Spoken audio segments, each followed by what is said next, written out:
Demensia itu tidak bisa dicegah, Pak. Nah, betul. Jawabannya tuh fakta.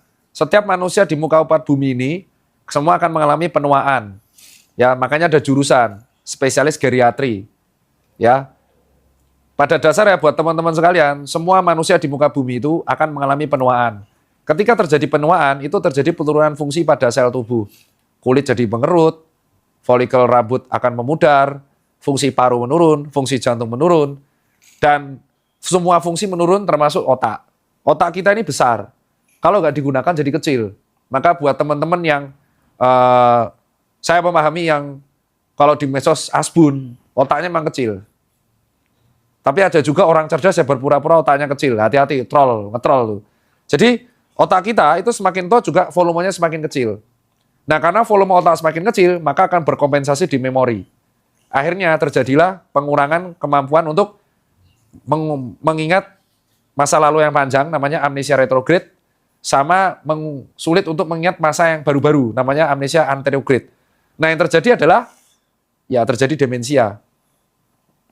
Selain demensia, ya juga terjadi bisa gangguan cerebellum, gangguan keseimbangan. Yang paling kasihan ya Alzheimer. Makanya buat kalian-kalian yang punya orang tua, kalau udah tua, itu sebisa mungkin ada orang yang menemani. Kalau kalian sibuk, sisakan satu perawat, nurse, suster, atau ART yang bisa mengawal orang tua. Karena ketika tua, dia tuh demensia. Nah kalau demensia tuh bahaya, misal nyalain kompor. Terus, dia lupa nyalain kompor, bedos itu bisa. Itulah kenapa orang tua tuh jarang bisa ditinggal sendiri. Gitu. Bukan berarti kita, orang tua harus tinggal, kalau ada orang yang nggak mau tinggal sama orang tua, setidaknya ada yang mendampingi. Karena kalau orang tua itu demensia. Nah apakah demensia bisa dihambat? Bisa. Jawabannya bisa dihambat, tapi tidak bisa dicegah. Cara menghambat demensia adalah dengan cara seumur hidup orang ini harus menggunakan otaknya terus-menerus. Contoh, walau sampai tua, dia tetap bekerja.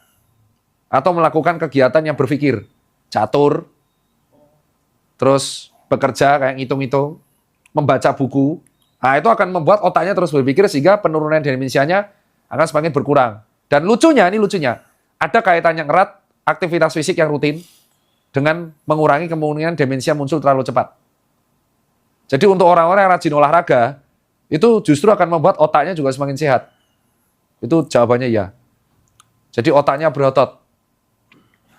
Bayangkan otaknya berotot sehingga demensianya sulit untuk muncul saat muda. Jadi buat brain rot, tahu brain rot? Nah itu bisa mengurangi volume otak.